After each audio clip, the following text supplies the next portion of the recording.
对，吃土库了。直发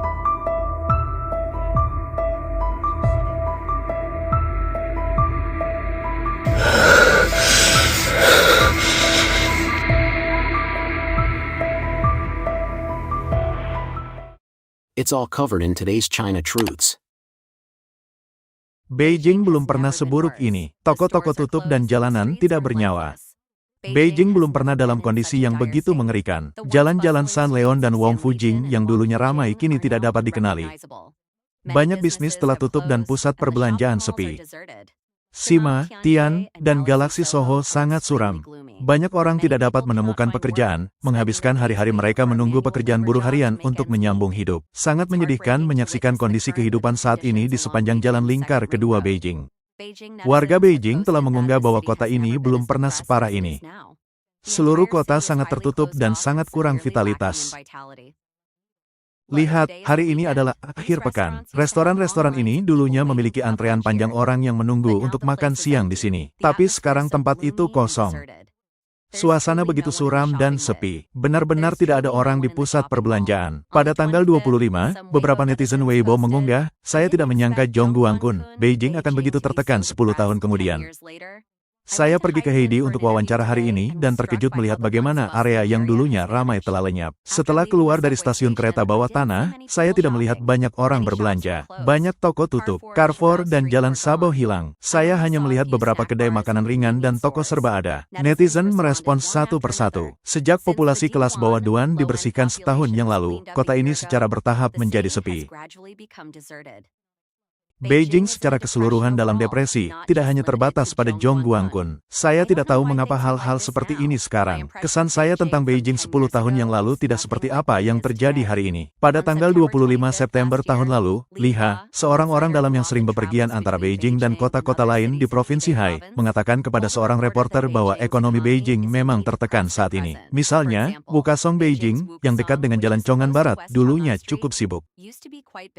Tetapi sejak Juli tahun ini, jumlah toko di daerah ini telah menurun tajam. Menurut pengamatan Lai Hua, saat ini ada kurang dari 10 supermarket asing di Beijing, dan sebagian besar telah tutup. Toko terakhir Carrefour di Beijing telah diakuisisi. Tidak ada lagi Carrefour di Beijing, dan sekarang Walmart hampir tidak bertahan. Seorang penduduk Beijing bernama Wong Li mengatakan kepada wartawan bahwa ekonomi nasional saat ini dalam resesi parah. Bahkan ibu kota, Beijing, telah menjadi sepi, kosong, dan tidak bernyawa. Tidak seperti tahun-tahun sebelumnya. Keadaan tidak lagi baik, kecuali pegawai negeri yang memiliki sejumlah uang. Pada dasarnya orang-orang tidak memiliki uang. Akun publik WeChat Ping Dasi menerbitkan sebuah artikel berjudul, "Beijing belum pernah seburuk ini," yang menggambarkan depresi saat ini di Beijing berdasarkan tahun-tahun bekerja dan tinggal di kota tersebut. Artikel tersebut menyebutkan bahwa dulu tidak ada pagar pembatas di lapangan Tiananmen dan bangunan dapat difoto dari jarak dekat, tetapi sekarang semuanya diblokir. Banyak tempat di Beijing telah dibagi secara artifisial seperti sekolah yang dulunya melambangkan keterbukaan. Sekarang, Universitas Tsinghua, Universitas Peking, universitas lain, sekolah menengah, dan sekolah dasar semuanya tidak dapat diakses. Artikel tersebut juga mengutip San Leon, dulunya landmark terkenal di Beijing, sebagai contoh. Di masa lalu, San Leon adalah pusat mode Beijing dan bahkan China dengan berbagai restoran, pesta makan malam, selebriti, kru film, dan orang-orang cantik. Tapi sekarang, itu tidak lagi menyerupai dirinya yang dulu. Tidak ada kemakmuran yang dangkal. Ada lebih banyak pasar petani di kabupaten tingkat kelima daripada di San Leon.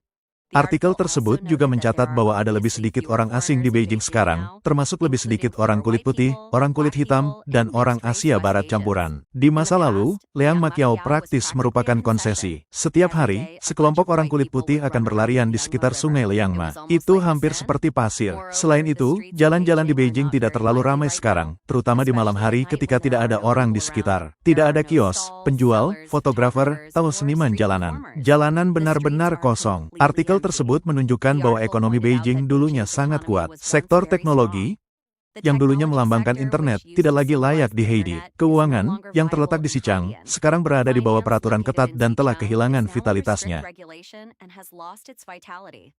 Pendidikan, juga di Haidian, dikatakan sebagai industri yang paling terpukul. Budaya yang berpusat di Chaoyang meliputi industri film, televisi, musik, seni, dan media. Tetapi industri budaya Beijing sekarang lebih melimpah. Area lain adalah investasi asing, juga di Chaoyang.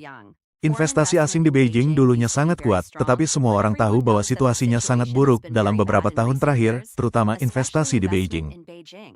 Artikel tersebut menyimpulkan dengan mengatakan bahwa kesempatan kerja di bidang teknologi, pendidikan, keuangan, budaya, investasi asing, dan pariwisata, yang dulunya menopang banyak warga Beijing biasa, tidak lagi tersedia.